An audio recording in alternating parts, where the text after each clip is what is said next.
ವೇದಿಕೆ ಮುಂಭಾಗದಲ್ಲಿ ಕುಳಿತಿರ್ತಕ್ಕಂಥ ಎಲ್ಲ ಶ್ರೀಮಂತ ವಿದ್ಯಾರ್ಥಿಗಳೇ, ತಾಯಂದಿರೇ ಮತ್ತು ಮಕ್ಕಳೇ,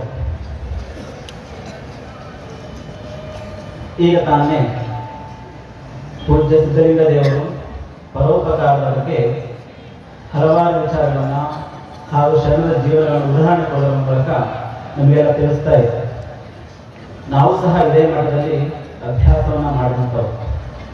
ಈ ಪಾಲಕ ಪ್ರಸಾದ ವಿಚಾರವನ್ನು ನೋಡಿದರೆ ನಾವು ಇಲ್ಲಿಗೆ ಬಂದು ಹೊಸದಾಗಿ ಸೇರಿದಂಥ ಸಂದರ್ಭದಲ್ಲಿ ನಮ್ಮ ಪೂರ್ವಾಶ್ರಮದ ತಂದೆಯವರಾದಂತಹ ಅವರಿಗೆ ಒಂದು ಅನಾರೋಗ್ಯ, ಅಂದರೆ ಸದಾಕಾಲ ಹೊಟ್ಟೆ ನೋವು ಕಾಡ್ತಾ ಇತ್ತು.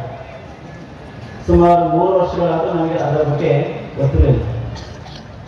ನಾವು ಮಠಕ್ಕೆ ಸೇರಿಕೊಂಡಾಗ ಹಳೆಮಠದಲ್ಲಿದ್ದಂಥ ಸಂದರ್ಭದಲ್ಲಿ ಹಳೆಮಠದ ಉದ್ದಾನ ಸ್ವಾಮಿಗಳ ಬದಿಗೆಯಲ್ಲಿ ಪ್ರತಿನಿತ್ಯ ಹುಣ್ಣಿಮೆ ದಿನಗಳಲ್ಲಿ ಒಂದು ಹುಣ್ಣಿಮೆ ಕಾರ್ಯಕ್ರಮ ನಡೀತಾ ಇತ್ತು. ಆ ಹುಣ್ಣಿಮೆ ಕಾರ್ಯಕ್ರಮದಲ್ಲಿ ಪ್ರಭುಲಿಂಗ ಲೀಲೆ ಮುಂತಾದ ಶಿವಶರಣರ ಕಥೆಗಳನ್ನ ಉದಾಹರಣೆ ಕೊಡ್ತಾ ಇದ್ರು. ಅದರಲ್ಲಿ ಪಾಲಕ ಪ್ರಸಾದ ವಿಚಾರ ಬರ್ತಾ ಇತ್ತು. ಆ ಸಂದರ್ಭದಲ್ಲಿ ಗಮನಿಸಿದ ನಾವು ಪೂಜ್ಯರಿಂದ ಒಂದು ವಿಭೂತಿ ಗಟ್ಟಿಯನ್ನು ತೆಗೆದುಕೊಂಡು ಅವರು ಕೊಟ್ಟಂತಹ ಪಾಲಕವನ್ನು ತೆಗೆದುಕೊಂಡೋಗಿ ನಮ್ಮ ತಂದೆಗೆ ಕೊಟ್ಟಂತ ಸಂದರ್ಭದಲ್ಲಿ ಅದನ್ನು ಸ್ವೀಕರಿಸಿದ ಸಂದರ್ಭದಲ್ಲಿ ಇದುವರೆಗೂ ಸಹ ಅವರಿಗೆ ಆ ಹೊಟ್ಟೆ ನೋವಾಗಲಿ, ಅವರಿಗೆ ಗ್ಯಾಸ್ಟ್ರಿಕ್ ಅನ್ನೋದಾಗಲಿ ಆ ರೋಗ ಕಾಡ್ತಾ ಇದೆ. ಯಾಕೆಂದ್ರೆ ಪಾಲಕ ಪ್ರಸಾದದಲ್ಲಿ ಎಷ್ಟು ಮಹಿಮೆ ಇದೆ ಅಂದ್ರೆ ಇದಕ್ಕೆ ನಾವೇ ಸಾಕ್ಷಿ. ಯಾಕೆಂದ್ರೆ ನಾವು ನಮ್ಮ ಕುಟುಂಬದಲ್ಲಿ ಶ್ರೀಮಠದಲ್ಲಿ ಬೆಳೆಯುವಂಥ ಸಂದರ್ಭದಲ್ಲಿ ತಾಯಿಯ ಹೆರೆಗಾಲಿಗಿಂತಲೂ ಹೆಚ್ಚಾಗಿ ಶ್ರೀಮಠದ ಗುರು ಪರಂಪರೆ ಪಾಲಕವನ್ನು ಸೇವಿಸಿ ಬೆಳೆದಂಥವ್ರು. ಅಂತಹ ಪರಮ ಪೂಜ್ಯರ ನೆರವಿನಲ್ಲಿ ಇವತ್ತು ಅಗಾಧವಾಗಿ ಬೆಳೆದು ಅರಿವು ಅನ್ಯ ಆಶ್ರಯವನ್ನು ಪಡ್ಕೊಂಡು ಇವತ್ತು ಈ ಸ್ಥಾನದಲ್ಲಿ ಬಂದು ನಿಂತಿದ್ದೇವೆ. ಇನ್ನು ಅವರ ಕರಕಮ ಸಂಜಾತರಾದಂತಹ ಪರಮ ಪೂಜ್ಯ ಸಿದ್ಧಲಿಂಗ ಮಹಾಸ್ವಾಮಿಗಳವರು ಅತ್ಯಂತ ಸರಳ. ನಮಗೆ ಈಗಲೂ ಸಹ ಅವರು ಕಂಡ್ರೆ ಭಯ, ಯಾಕೆಂದ್ರೆ ನಮ್ಮನ್ನ ಹಾಗೆ ಬೆಳೆಸಿದಂಥವ್ರು. ಬಿಲ್ವವನ್ನ ನಿರ್ಮಾಣ ಮಾಡುವ ಸಂದರ್ಭದಲ್ಲಿ, ಬಸವನಗುಡಿ ಹೊಲದಲ್ಲಿ ಕೆಲಸವನ್ನು ಮಾಡುವ ಸಂದರ್ಭದಲ್ಲಿ ಪೂಜ್ಯರು ನಮ್ಮನ್ನ ಜೊತೆಗೆ ಕರ್ಕೊಂಡು ಹೋಗ್ತಾ ಇತ್ತು. ಶಿವಕುಮಾರ ಸ್ವಾಮಿಗಳವರಾಗೆ ಸಿದ್ಧಲಿಂಗ ಮಹಾಸ್ವಾಮಿ ಸಹ ಅತ್ಯಂತ ಮಾತೃ ಹೃದಯರು. ಅಲ್ಲಿ ಕೆಲಸ ಮಾಡುವಂಥವರಿಗೆ ಕಾರಿನಲ್ಲಿ ಹಣ್ಣು ಹಂಪಲು ಇತ್ಯಾದಿ ವಸ್ತುಗಳನ್ನು ಕುಲ್ಕೊಂಡು ಹೋಗ್ತಾ ಇತ್ತು. ಎಲ್ಲ ಕೆಲಸ ಮುಗಿದ್ಮೇಲೆ ಹಣ್ಣುಗಳನ್ನೆಲ್ಲ ಹಂಚಿಕೊಡ್ತಾ ಇತ್ತು. ಒಮ್ಮೆ ಹಿಂಗೆ ನಾವು ತೆಂಗಿನ ತೋಟಕ್ಕೆ ಬುದ್ಧಿಯರ ಜೊತೆಯಲ್ಲಿ ಹೋದಂಥ ಸಂದರ್ಭದಲ್ಲಿ ಹಿಂದೆ ಅವರೇನೆ ಪಂಚೆಯನ್ನು ಎತ್ತು ಕಟ್ಟಿ ತೆಂಗಿನ ಮಟ್ಟಿನ ಎಳೆದಾಕೋದು, ತೆಂಗಿನ ಗರಿ ಎಳೆದಾಕೋದು, ತಾವೇ ಒಬ್ಬರು ತಮ್ಮ ಕೆಲಸವನ್ನು ತಾವು ಮಾಡ್ತಾ ಇದ್ರು.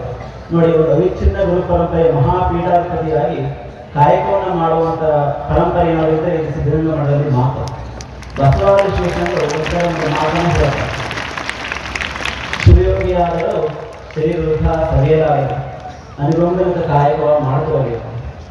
ಯಾವುದೇ ಮಠವನ್ನು ನೋಡಿದ್ರೆ ಆ ಮಠಗಳು ಕೇವಲ ಆರ್ಥಿಕವಾಗಿ ಬೆಳೆದಿರ್ತವೆ, ಆದರೆ ಅಂತರಂಗವಾಗಿ ಕುಗ್ಗಿರ್ತವೆ. ಕೆಲವು ಮಠಗಳು ಅಂತರಂಗವಾಗಿ ಬೆಳೆದಿರ್ತವೆ, ಆರ್ಥಿಕವಾಗಿ ಕುಗ್ಗಿರ್ತವೆ. ಕೆಲವು ಮಠಗಳು ಸಮಾಜವನ್ನು ಬೆಳೆಸುತ್ತವೆ, ತಮ್ಮ ಮಠವು ಹಾಗೆ ಹೊರಕೊಂಡಿರ್ತವೆ. ಆದರೆ ಸಿದ್ಧಗಂಗಾ ಮಠದಲ್ಲಿ ಮಾತ್ರ ಆಧ್ಯಾತ್ಮಿಕವಾಗಿ, ಆರ್ಥಿಕವಾಗಿ, ಸಾಮಾಜಿಕವಾಗಿ, ಶೈಕ್ಷಣಿಕವಾಗಿ ಬೆಳೆದಂಥ ಅತ್ಯಂತ ಶ್ರೇಷ್ಠವಾದ ಮಠ ಯಾವುದಾದ್ರೆ ಸಿದ್ಧಗಂಗಾ ಮಠ ಅಂತೇಳಿ ನಾವು ನೋಡಬಹುದು.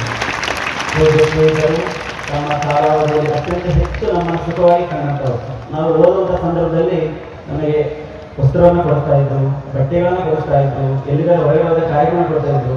ಇವತ್ತು ಈ ವೇದಿಕೆ ಮೇಲೆ ನಿಂತು ಮಾತಾಡ್ತೀವಿ ಅಂದರೆ ಅವರು ಕೊಟ್ಟಂಥ ಶಿಕ್ಷಣ, ಅವರು ಕಲಿಸಿದಂಥ ವಿದ್ಯೆ, ಅವರು ಕೊಟ್ಟಂಥ ಆಶ್ರಯ ಇವತ್ತು ನಮ್ಮ ಗಾಡಿಗೆ ಬದುಕಾಗಿ ಇಲ್ಲಿ ನಿಂತು ನಿಮ್ಮಲ್ಲಿ ಮಾತಾಡ್ತೀವಿ. ಇಂತಹ ಪರಮ ಪೂಜ್ಯರಲ್ಲಿ ಮತ್ತೊಮ್ಮೆ ಸಮರ್ಪಿಸಿ ನಮ್ಮನ್ನು ಕರೆದು ಆಹ್ವಾನಿಸಿ ಈ ವೇದಿಕೆಗೆ ಅವಕಾಶ ಮಾಡಿಕೊಟ್ಟ ಶ್ರೀಗಳ ಸದ್ಭಕ್ತರಲ್ಲಿ ಪುನಃ ವಂದಿಸಿ ನಾವೆರಡು ಮಾತುಗಳನ್ನು ಗುರುದೇವರ ಪಾದಾರದಲ್ಲಿ ಸಮರ್ಪಣೆ ಮಾಡ್ತಾ ಇದ್ದೇವೆ. ಸರ್ವರಿಗೂ ಶರಣಾರ್ಥಿ.